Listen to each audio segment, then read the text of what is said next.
Welcome to 5-Minute Murder from 5minutemurder.com, where every week we take a look at a murder, a murderer, a serial killer, or an assassination in about 5 minutes. Please consider leaving us a review wherever you get your podcasts. And if you like the show and would like to support us more directly by, say, buying us a coffee, then please head on over to 5minutemurder.com/coffee to see how. This is episode 11, The Murder of Hypatia.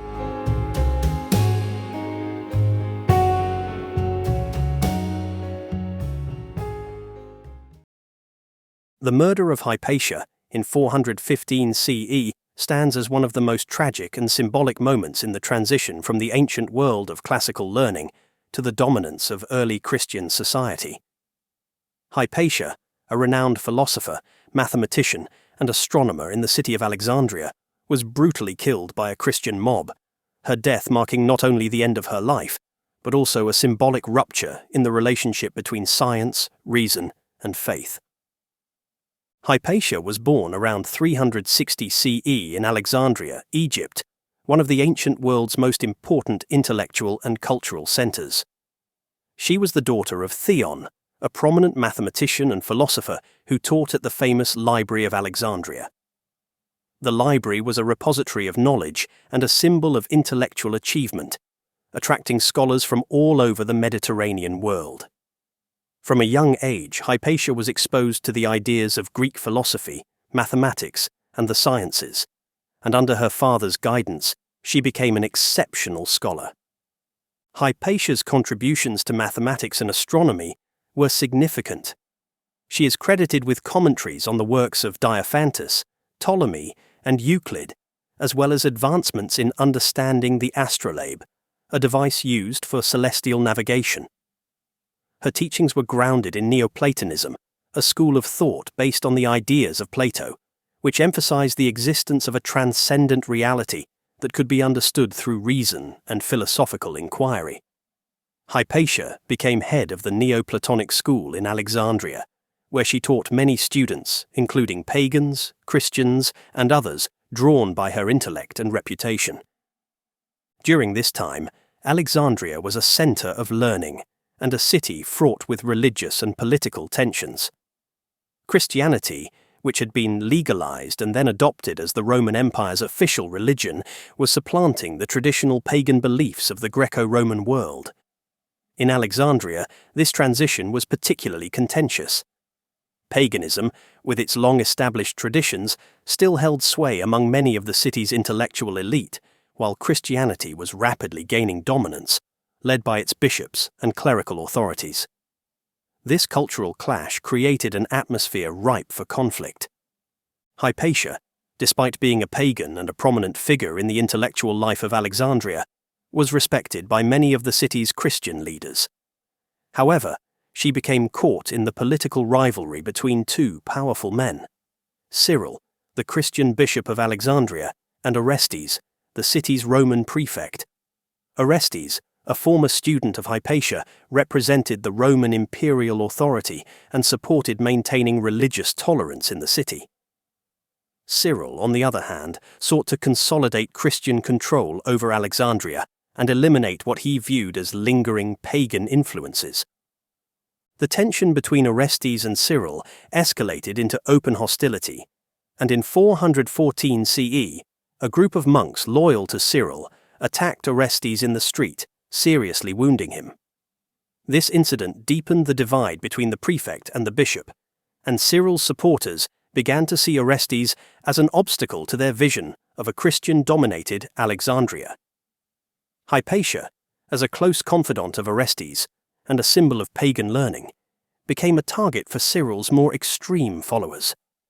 Rumors began to circulate that Hypatia was responsible for influencing Orestes against Cyril, and that her philosophical teachings were corrupting the city's Christian faith. These rumors were likely spread by Cyril's supporters, who viewed her as an obstacle to the bishop's political and religious ambitions. In this volatile climate, Hypatia's status as a prominent pagan intellectual made her a convenient scapegoat for the growing animosity between Alexandria's Christian and pagan communities. In March 415 CE, a mob of Christian zealots, led by a reader named Peter, accosted Hypatia as she travelled through the city. The mob dragged her from her chariot and took her to a church, where she was brutally murdered. According to some accounts, she was stripped naked, beaten with tiles or pottery shards, and dismembered. Her body was then burned, a public demonstration of the mob's hatred for her and all she represented. The murder of Hypatia sent shockwaves throughout Alexandria and the wider Mediterranean world. To many, her death symbolized the violent suppression of intellectual freedom and the triumph of ignorance and fanaticism over reason and learning. Hypatia was one of the last great thinkers of the classical world, and her murder marked a turning point in the decline of the ancient philosophical and scientific traditions that had flourished in places like Alexandria. Cyril's role in Hypatia's murder remains a matter of historical debate. While there is no direct evidence that Cyril ordered her killing, it is clear that the mob acted in a climate of heightened religious fervour, which Cyril had helped to create. After her death, Cyril continued to consolidate his power, and his influence over Alexandria grew. In later Christian tradition, Cyril was venerated as a saint, and the dark chapter of Hypatia's murder was largely glossed over or omitted from official accounts of his life. Hypatia's legacy, however, has endured. She became a symbol of the conflict between science and religion, reason and superstition, and her story has been retold through the centuries as a cautionary tale about the dangers of fanaticism. In the Enlightenment era, she was celebrated as a martyr for intellectual freedom. In recent times, she has been embraced as a feminist icon, a woman who defied the societal norms of her time and excelled in fields dominated by men. The murder of Hypatia marks not only the loss of a brilliant mind, but also a broader cultural shift.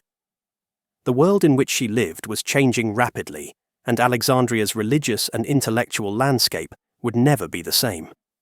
Her death symbolized the decline of the classical traditions of reason, philosophy, and scientific inquiry, and the rise of a new order in which religious orthodoxy held increasing sway over intellectual life. Today, Hypatia's story continues to inspire scholars, historians, and advocates of free thought. Her life and death remind us of the importance of safeguarding the pursuit of knowledge against the forces of ignorance and intolerance. This lesson remains as relevant now as it was in the streets of ancient Alexandria.